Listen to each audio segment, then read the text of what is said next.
We have a game library, an apartment, a car seat. 3 people with nothing in common except the wall that they all just walked into. A purchase of a digital product grants a license. Steam prints that at checkout now because a law made them say it out loud. It sits under the total. Gray text, small font, exactly where nobody looks. But late in 2024, one user did and realized years of purchases in that library. He doesn't own any of it. Not that he might lose it someday, he doesn't own it now. He never did. Different person now. It's a renter, mid-30s, posts that they've done the math and stopped expecting to ever own a home. They're not angry about it, just finished with the idea. The rent goes out every month, forever, and the word someday quietly has left their vocabulary. And here's a third person, opening an app connected to a car they already bought. And yet there's an offer waiting. Heated seats, it's $18 a month. He is, at the moment he reads the offer, physically sitting on the hardware, and yet it's $18 a month for warmth. Money went out, but ownership never came back. Each assumed maybe it was their situation, a weird store policy, a brutal housing market, one car company losing its mind, but it's not. It's the same thing, wearing 3 different costumes. So that brings us back to that sentence at checkout. In September of 2024, California passed a law. Now, the law doesn't ban the business model, it doesn't refund anyone, but it forces digital stores to say out loud at the register, hey, you're not buying what you think you're buying. State legislature looked at millions of people clicking buy and concluded that the word itself had become misleading enough to require a warning label. This didn't used to be true. You owned your records, you owned your software, your movies, your tools. Somewhere between then and now, though, buy got rewritten into rent, and nobody announced it because it wasn't an accident. And it started in 1999 with software nobody watching would have found interesting. A company called Salesforce launched with a pitch that sounds boring. Don't install your software, don't own a copy, access it in a cloud for a monthly fee. Business software as a service, a subscription. Corporate customers shrugged and paid it. But that was the test run, and the model worked quietly on companies for over a decade. But then it came for us regular people, and the door it walked through was Photoshop. In May of 2013, Adobe sold Creative Suite, Photoshop, Illustrator, the whole professional toolbox for around $2,500. You pay once, and you own it. Later that month, though, Adobe announced the toolbox was going away. In its place, Creative Cloud,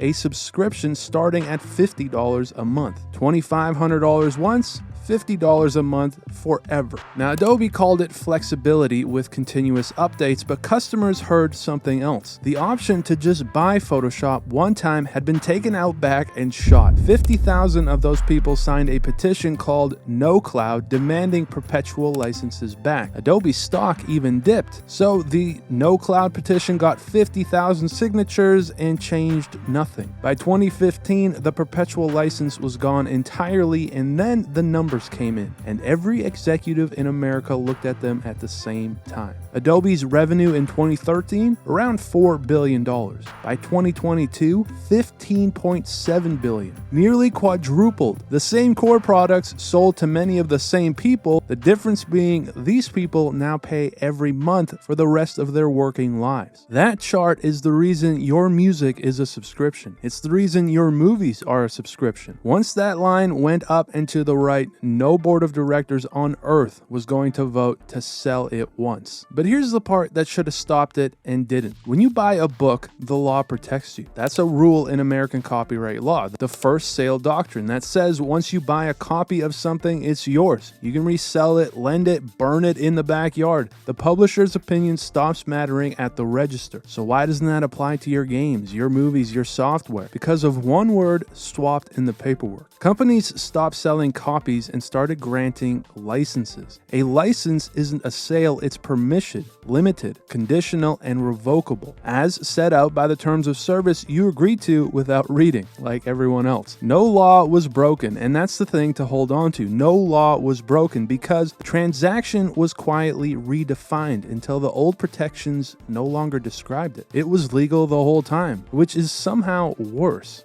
You lay it all on the line, and it stops looking like separate stories. Now, 1999, software becomes a service. 2013, Adobe proves consumers will rent. 2015, owning Photoshop becomes impossible. The model jumps species into cars around 2020, and in 2024, California forces a confession at the checkout. And down at the far end of the timeline, there's one more node. September 1st, 2026, with a number next to it, 551. But hold on to that date, we're coming back to it, because while all of this was happening to software, the same feeling was setting over the biggest purchase of all. Cut back to the renter, the one who stopped expecting someday. That wasn't a mood, that was math. The American home ownership rate for people aged 25 to 34 in the last 5 years, 43%, 44, 43, 42, 44. It's a flat line. It's not falling off a cliff. It's worse in a way. It's stuck, holding steady while an entire generation renewed the lease again and told themselves,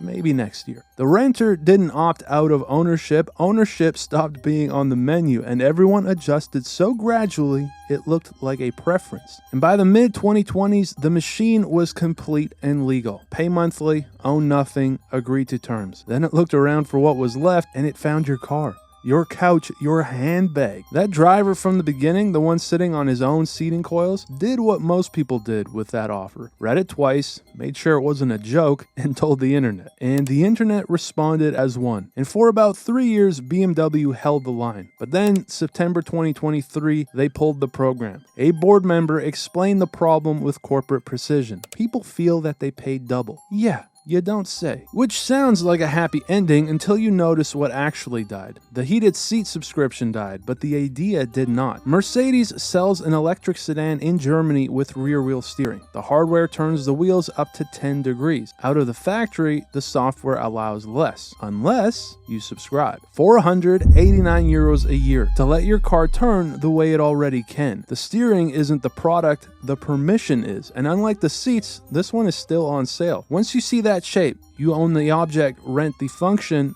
you start seeing it everywhere. There's an entire industry built on renting people their own furniture. Rent to own the couch, the fridge, the washing machine. Delivered today, paid weekly, often for a total of 3 to 4 times what the thing costs at retail. The exact multiple varies, but the direction never does. It's a payday loan wearing a sofa. That industry was worth $11.9 billion in 2025, and it's projected to nearly double by 2034. The people paying quadruple for a couch are overwhelmingly the people who couldn't pay once for it. The less you have, the more renting costs. Go upmarket instead, and the model is waiting there too. Designer handbags. One service charges 175 euros for 4 days with a Chanel. Memberships from 59 euros a month for a rotating bag. The bag arrives, the bag leaves, but your payments stay. At the weird outer edges, people are renting chickens and sharing cows. Not exactly a trend, but the fact that it exists at all tells you that the model has run out of normal things to try. And then this summer, it finally produced its masterpiece, the purest version of the whole idea, in writing with a start date on it. Remember that last node on the timeline? 551. Well, in June, PlayStation users in the UK and Europe got a notice about their video library. Not rentals, not a streaming catalog, films they had purchased,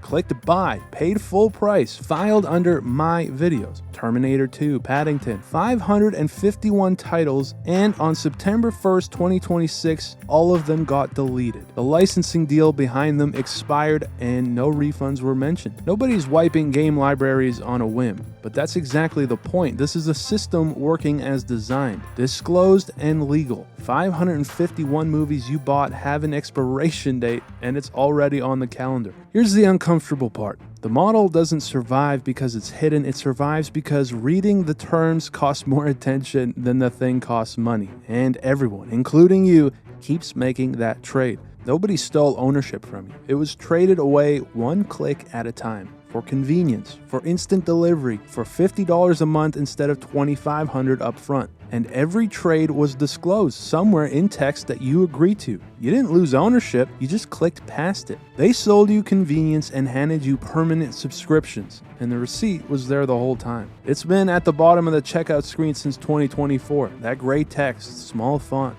telling you exactly what you're getting. And now there's a matching one, a notice sitting in inboxes right now telling 500,000 people exactly what they got. The only purchases you actually own are the ones boring enough that nobody built a subscription around them yet. Dead Money puts out one of these a week. Subscribing is free for now.